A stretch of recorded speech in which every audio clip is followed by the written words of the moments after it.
Well, hello once more. Welcome back to Speakeasy. I am still Paul F. Tompkins, and you will know my next guest from not one, but 2 television shows. It's a thing. You have seen her on both Mad Men and Community. Please say hello to Alison Brie. Alison, hello. Hello. Uh-oh. Cheers to you. Cheers. Having a little East Side. Ooh. Oh my heavens. I was in such a rush to get this in me. I was nervous about spilling it, so Yeah. I went very slowly. The level forces one into a certain elegance. That is delicious. Now that is, it's Gin. Gin. I'm a gin girl. Do you ever drink gin straight? No. I think that's when I you know you don't have recommend a problem. it. Yes. What do we have? Gin, cucumber, Some mint in there. lime juice. Mm-hmm. That might be everything. You play Trudy, Pete Campbell's wife on Mad Men. Yes. You play Annie on Community. Yes. Fairly different characters. They're very different. They're both kind of type A characters, and that would be the main similarity, but obviously they live in different time periods. I like you say that so people don't think that they're somehow related. Like, don't try to draw. Everyone thinks they're related. Do you get that a lot? Constantly, a lot of people are like, what if Trudy is Annie's grandmother? And I'm sort of like, yeah. And then other people are like, what if Trudy is Annie's mom? And I'm like, no, I don't think she is. I don't think so. Trudy's baby is alive now, like in the 60s. What if Trudy is Annie's mom and Annie is a secret immortal? I like that. Right? Why not throw that in That's, there? you know what, you sensed what we've been building to on Community, that they're all spoiler. immortal. Sorry, spoilers. Spoiler alert. Oh man. The other common thing that people like to ask is who would win in a fight, Trudy or Annie. This really interests people. They're passionate about it. Why does it always come to that? Violence in America, Yeah. it's a problem. Why are people doing this with just people they know in their lives? Just go, who would win in a fight, you Yeah. or you? I think Yeah. people do that. Yeah. Isn't Yeah. that how people started doing backyard wrestling? And, You know what? Good point. hey, who would win in a fight, Joe or Sal? Do you think it actually starts with the question? Yes. Before we do this next round of meth, I have a quick question. I think that's how all backyard wrestling started. That was the first question. A case could be made. Yeah. Yeah. One thing that the characters have in common, on shows that have a lot of very flawed characters, Yes. they're both fundamentally decent people. That's true. Trudy, especially on Mad Men, there's some messed up people on that show. That's true. I think the women, more so than the men, are like 3-dimensional grown-ups, Yeah. you know, Yeah, who yeah. have human reactions to situations. Yes, yes. I mean, is that a thing that you're conscious of? Yeah, I mean, I think with Trudy, their relationship has always been interesting for the show because it's actually, feels weird saying this, but I think it's one of the healthiest marriages on the show. Even though Pete is kind of obviously a despicable guy, but Trudy doesn't really know about everything that he does, or maybe she knows. Right. You know, at certain times we've seen her learn and kind of turn another cheek. She's really a team player. She's really all about the marriage and making it work, and she's not like a woe is me kind of woman. I think she's a strong woman, and that's why you're right. She's a good Well, she keeps it together person. more than he does. She does. When he's spinning out of control, she's the one that pulls it back and is like, get it together. Yeah. You're not doing this, you are doing this. But then other times there's an ebb and flow to what they Yeah. do. Is it ever difficult to pretend you don't know the things that you, the actress, know about what goes on with Pete? Well, here's the thing about that.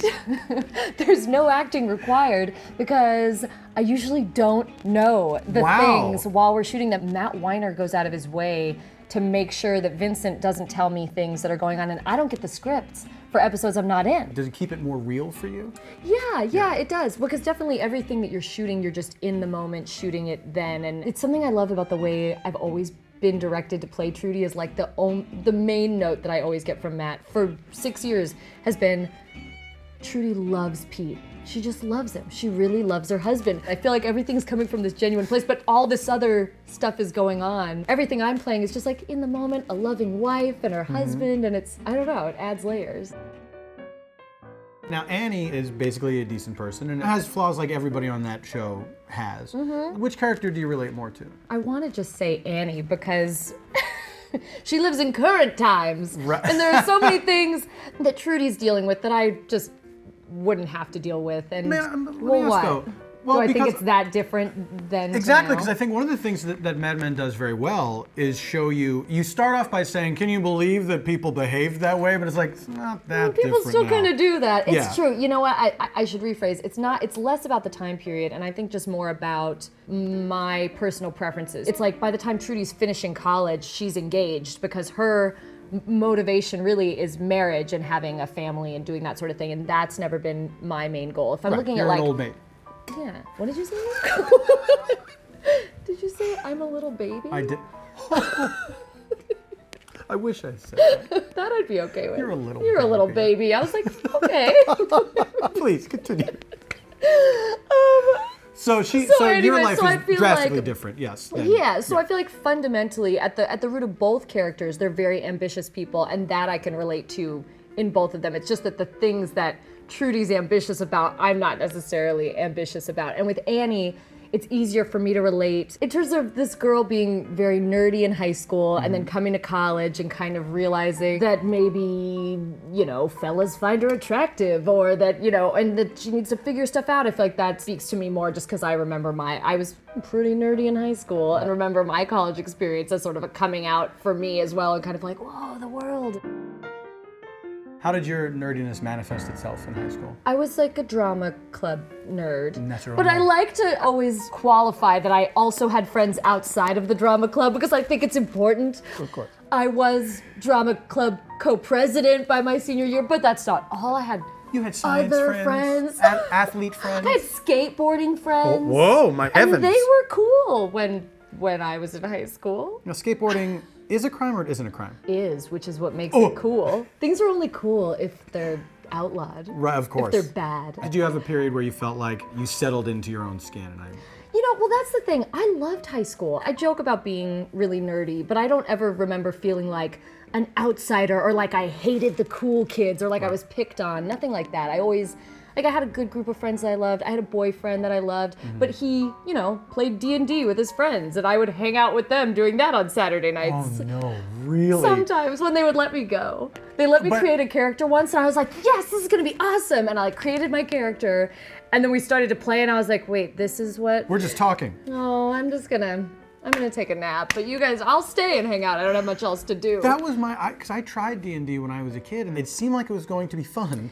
And then when And you actually get to then- it, you're just talking about things that aren't actually You're happening. just talking. It's so much talking. And I thought I questioned myself, like, maybe my imagination is not that great. No. Like, they seem really into it. Yes! They're visualizing Yes. things. And then they would get up sometimes and like act stuff out. To me, it was just like, why don't we just go outside with wiffle bats and pretend they're swords and have a sword And fight? do that. And also, the dialect in which you're supposed to speak is sort of a strange Oh yes, you have to do the period, Yes. but not because nobody really knows anything about that. Yes, It's like yes. period/fantasy. medieval times dialect. It is, which Yeah, the restaurant, I not wasn't the- really not the able to period do. of time. Yes, which then, sorry. No, I'm sorry. Please, could you be sorry again? Just. I apologize abjectly, and I crave your forgiveness. You're forgiven. Thank you. Now, that was almost like a little D&D scenario. really It was, Prithee. you're forgiven. Yeah. All right. I roll a 9 and power. I'm just terrible at this.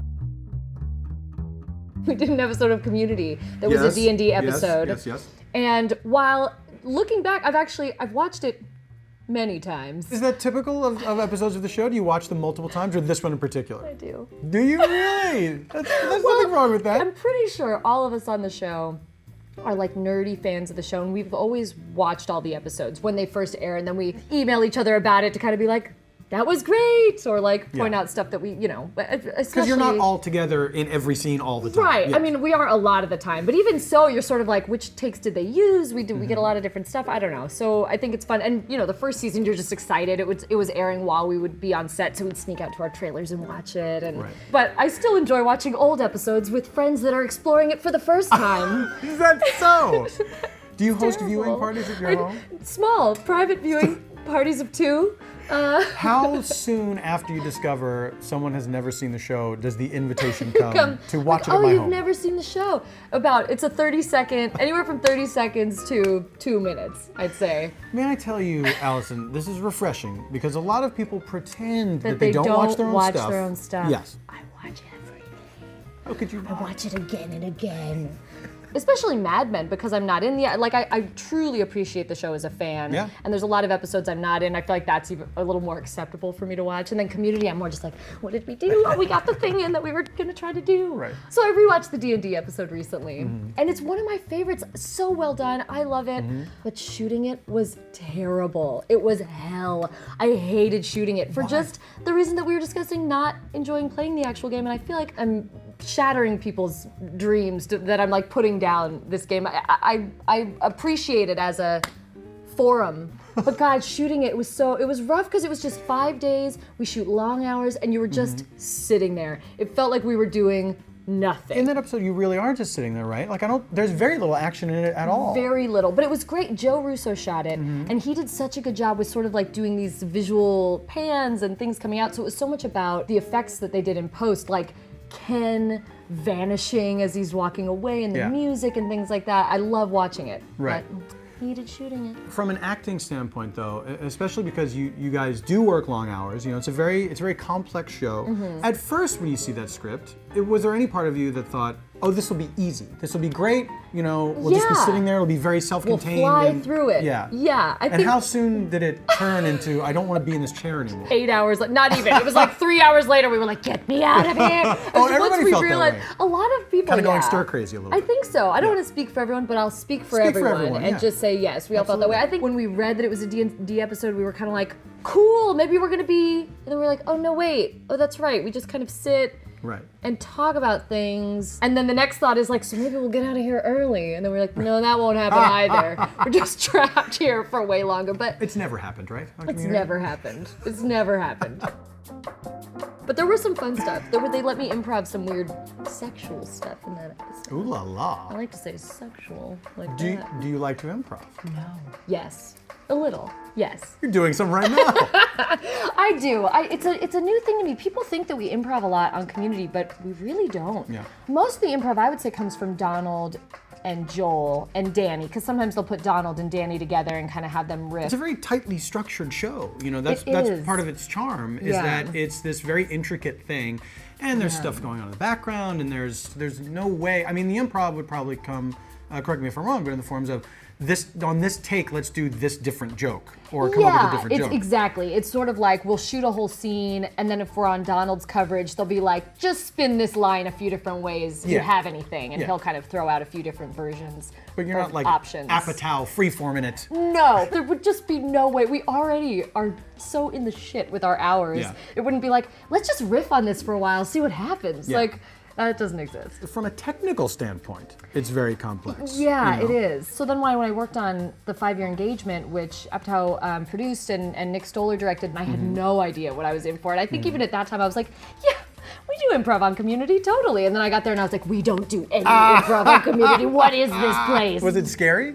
Yes, because I was also doing a British accent. And so it was kind of like I felt slow. Improvising in character is a very difficult thing, especially if you've never done it before. It was intense. Yeah. In a one-on-one scene, I found it easier, especially if I was with Emily, because it's like all I'm hearing is the accent, so that felt a little better. But if it was me and Emily Blunt, yes. If it was me and Emily and Chris Pratt and Jason Segel, then you've got these two guys who are so quick-witted anyway, and they're speaking in American accents, and they're pop, pop, pop, pop, pop, and I would think of something funny to say, or just think of anything to say, but then kind of it'd be translated into the accent, and then by the time I'd get it out, they're off to something else, so it was a challenge. Say rather, don't say rather. Oh my gosh, or even we'd do a whole long take, I'd be like, oh, that was so great, and we'd cut, and Emily would be like, it's tomato, tomato, and I'd be like, oh, great. My amazing tomato joke was ruined. So scary at first, but then did it give you an appetite for it? Yeah, everybody there was so cool that the atmosphere was really comfortable, and so I didn't feel like the pressure's on, you gotta be amazing. And the thing I learned was sort of that, like, it wasn't about always having a punchline or always saying the funniest thing. It was really much more about just everyone sounding natural. Like, the point of their improv is really just to get to a place where you're all just talking the way that you would talk, and then interesting things come out and you realize how well you know your character, or don't if you don't. Right. And now I sort of crave that in other things where I'm like, cool, so these are the scripted lines, but then maybe we'll kind of just say some things and the writer's on set being like, don't do it. Right. So yeah, I did enjoy it. But I still think it always terrifies me a little. Now, you were telling me earlier that Nathan Fillion, whom we've had on this show, Yes. is a big fan of Community. He's a big Community fan. And I understand he we're drops by the set. He drops by the set. It's my understanding that they shoot His show Castle. at Raleigh Studios, which is across the street, and sometimes on the Paramount lot, I believe, which is where we shoot Community.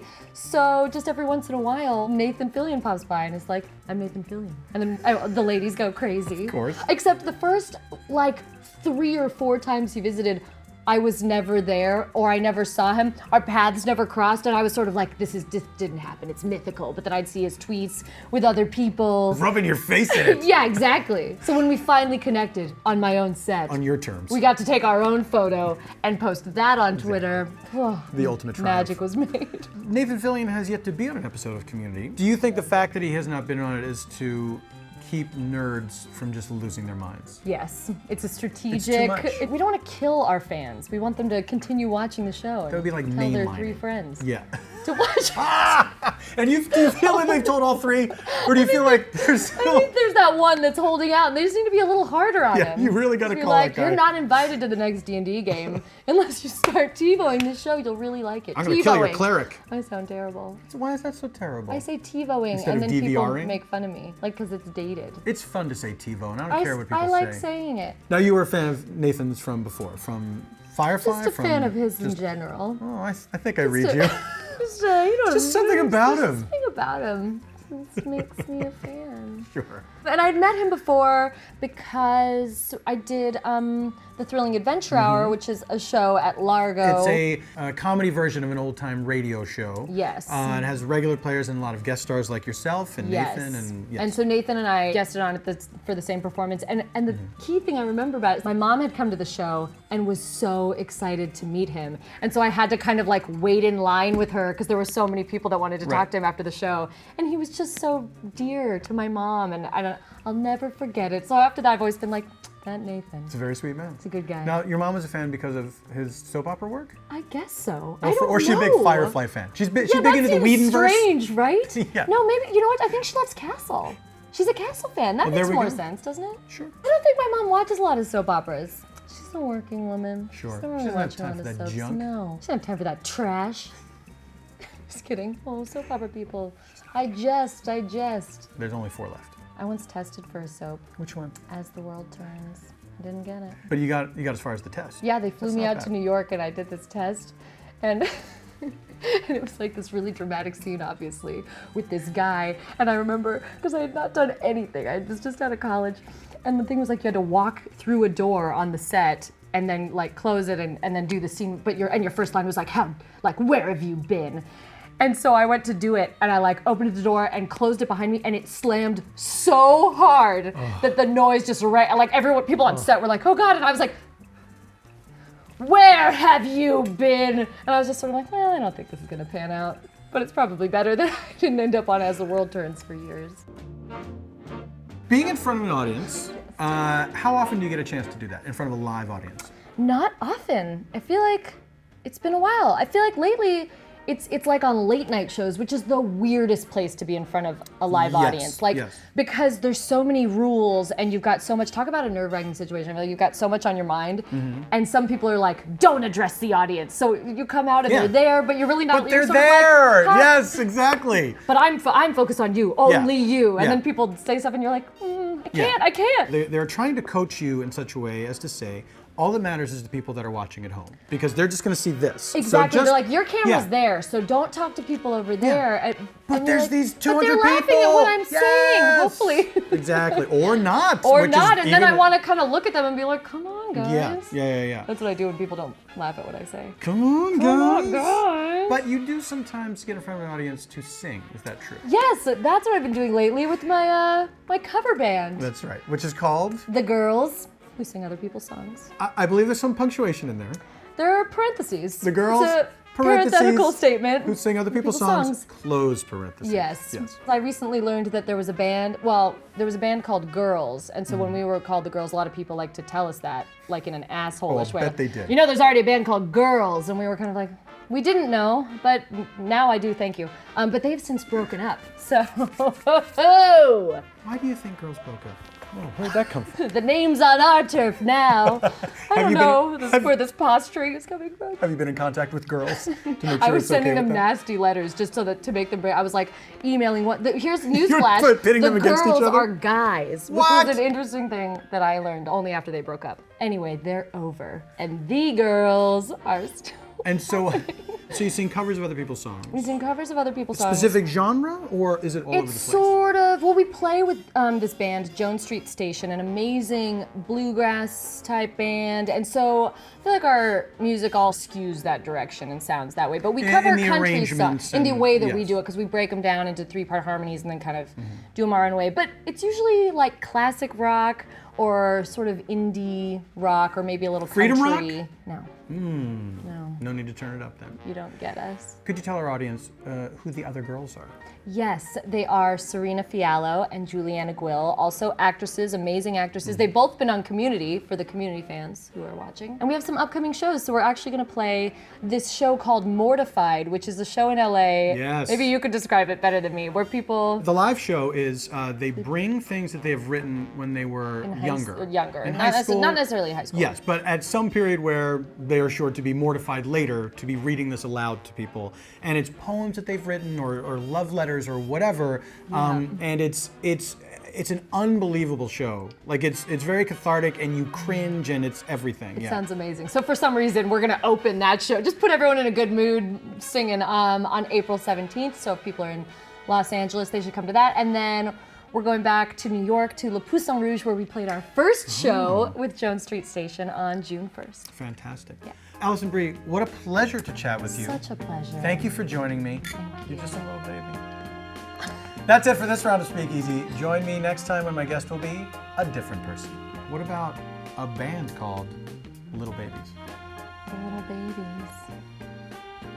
It's not terrible. The Little Babies, parentheses, who drink other people's formula. Thanks for watching. Be sure to subscribe and check back every Monday to see who I interview next. And for more info about Speakeasy, visit mademan.com.